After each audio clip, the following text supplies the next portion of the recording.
Election ಬರ್ತಾ ಇದೆ. ಹಾಗಾಗಿ ನಾವು 33% ಆದಷ್ಟು ಬೇಗ ಬರಬೇಕು ಅಂತ ನಮ್ಮ ಹೋರಾಟ ನಾವು ಮಾಡ್ತಾ ಇದೀವಿ. ಸರ್, ನಾವು ದಯವಿಟ್ಟು ಮೇಲೆ ಬಂದು ಕೂತ್ಕೊಳ್ಳಿ, ದಯವಿಟ್ಟು ಇಲ್ಲಿ ನಿಂತ್ಕೋಬೇಡಿ. ನೋಡಿ, ಮೇಲೆ ಸೀಟ್ ಇದೆ, ದಯವಿಟ್ಟು ಬನ್ನಿ, ಇಲ್ಲಿ ನಿಂತ್ಕೋಬೇಡಿ, ಇಲ್ಲಿ ಮಧ್ಯ ನಿಂತ್ಕೋಬೇಡಿ.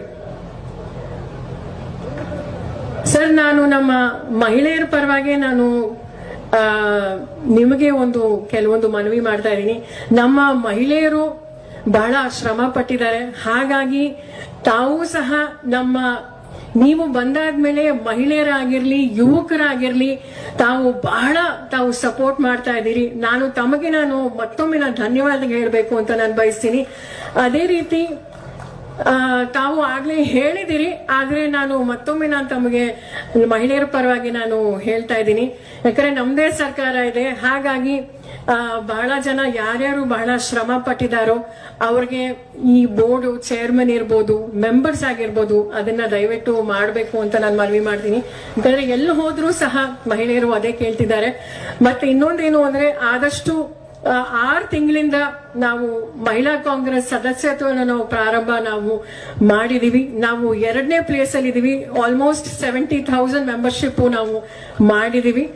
ತೆಲಂಗಾಣ 1 ಲಕ್ಷ ಕ್ರಾಸ್ ಆಗಿದೆ. ಅದಕ್ಕೆ ದಯವಿಟ್ಟು ತಾವು ಸಹ ಒಂದು ಸಂದೇಶ ಕೊಡಬೇಕು ಮಹಿಳೆಯರಿಗೆ. ಬಹಳ ಜನ ನನಗೂ ಸಹ ಕರೆ ಮಾಡ್ತಿದ್ದಾರೆ, ನಾನು ಮಹಿಳಾ ಕಾಂಗ್ರೆಸ್ ಸೇರ್ಕೋಬೇಕು. ಯಾಕಂದ್ರೆ ಬಹಳ ಮಹಿಳೆಯರಿಗೆ ವಿಶೇಷವಾಗಿ ಕಾಂಗ್ರೆಸ್ ಪಕ್ಷ ಒಳ್ಳೇದ್ ಮಾಡ್ತಿದೆ ಅಂತ ಹೇಳ್ತಿದ್ದಾರೆ. ಹಾಗಾಗಿ ಈಗ ಆದಷ್ಟು ಬೇಗ ನಮ್ಮ ಮಹಿಳಾ ಕಾಂಗ್ರೆಸ್ ಸಮಿತಿ ಸಹ ನಾವು 1-2 ವಾರದ ಒಳಗಡೆ ನಾವು ಅದನ್ನು ಸಹ ಮಾಡಿ ನಾವು ಘೋಷಣೆ ಸಹ ಮಾಡ್ತೀವಿ. ದಯವಿಟ್ಟು ಈಗ ಮತ್ತೊಮ್ಮೆ ಎಲ್ರಿಗೂ ನಾನು ಧನ್ಯವಾದ ಹೇಳಕ್ ಬಯಸ್ತೀನಿ. ಎಲ್ಲೋ ಒಂದ್ ಕಡೆ ಈಗ ನಮ್ಮ ರಾಜ್ಯದಲ್ಲಿ ಸದ್ದಿಲ್ಲದ ಕ್ರಾಂತಿ ನಡೀತಾ ಇದೆ ಮಹಿಳೆಯರಿಗೋಸ್ಕರ.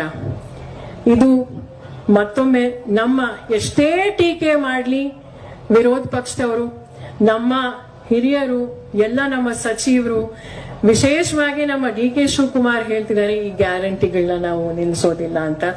ಹಾಗಾಗಿ ಈಗ ಮತ್ತೊಮ್ಮೆ ನಾವು ಧನ್ಯವಾದ ಹೇಳಕ್ ಬಯಸ್ತೀವಿ. ಯಾಕಂದ್ರೆ ಮಹಿಳೆಯರು ನಾವು ಸ್ವಾಭಿಮಾನದಿಂದ ಈಗ ಕೆಲ್ಸಕ್ಕೆ ಹೋಗ್ತಾ ಇದ್ದೀವಿ, ಆಸ್ಪತ್ರೆಗೆ ಹೋಗ್ತಾ ಇದ್ದೀವಿ, ದೇವಸ್ಥಾನಗಳಿಗೆ ಹೋಗ್ತಾ ಇದ್ದೀವಿ. ಈಗ ನಾವು ಸ್ವಂತ ನಮ್ ಕಾಲ್ ಮೇಲೆ ನಿಂತ್ಕೋತಾ ಇದ್ದೀವಿ.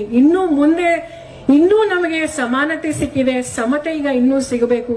ನಮ್ಮ ಹೋರಾಟ ನಾವು ಕಂಟಿನ್ಯೂ ಮಾಡ್ತೀವಿ ಅಂತ ಹೇಳಿ ಈಗ ವೇದಿಕೆ ಮೇಲಿರುವಂತ ನಮ್ಮ ಗಣ್ಯರು ದಯವಿಟ್ಟು 2 ಮಾತಾಡಬೇಕು ಅಂತ ನಾನು